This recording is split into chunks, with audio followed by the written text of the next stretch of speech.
Lalo, y ahí vamos a tener que comenzar de nuevo, contar la historia de Opia, porque quién sabe cómo nos fue con esta otra camarita. No, y ahí sí. Sí, ahí sí. Estábamos de que lo del nacimiento de la organización fue en el cerro. Estamos hablando de las seccionales que habían ahí, las que usted recibió. Sí. Entonces, un recuento de esas seccionales y ¿qué recuerda usted cómo fue que nació la UPIAP? Bueno, a partir de eso, ya para hablar de mí, en primer lugar, sí hay que reconocer que el fundador de la UPIAP fue Juan José Castillo, que hoy es licenciado, gracias a Dios. Gracias. Gracias a Dios. Y a mí se me entregaron 6 seccionales, que son la Machorada, Jaboncillo, Nivel, Cristo Rey, Valle, entre ellas. Después, el 6 de marzo, para ya entrar en el caso mío, fue cuando yo comencé a trabajar por los problemas que teníamos acá como productores de café.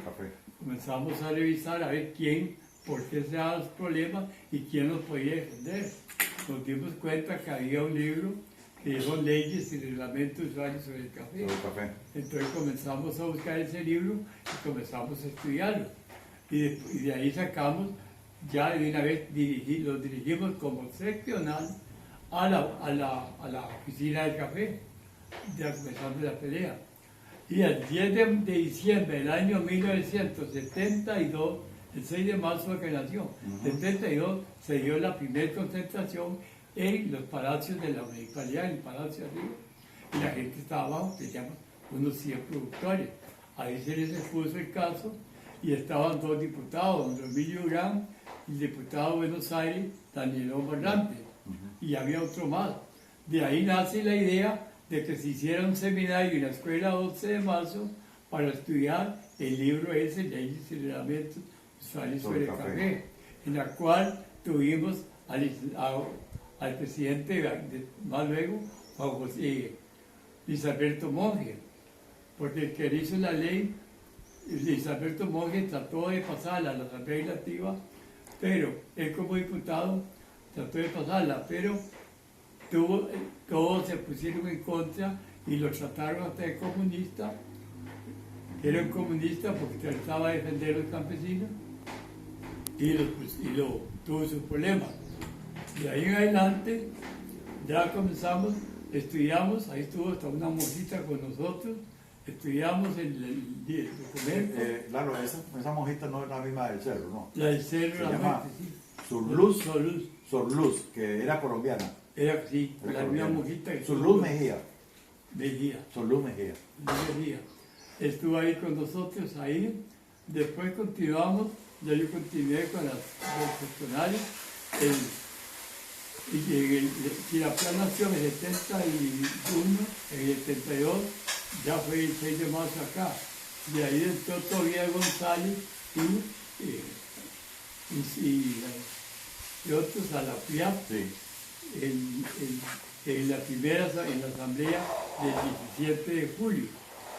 Y en el año 73 ya entré yo a trabajar en la UPIAP y me dejaron como permanente en la UPIAP a medio salario, como permanente. Salario simbólico, que casi no le pagaban nada. Por parte de la Federación Campesina Cristiana y luego la Central de Trabajadores y Costarricenses.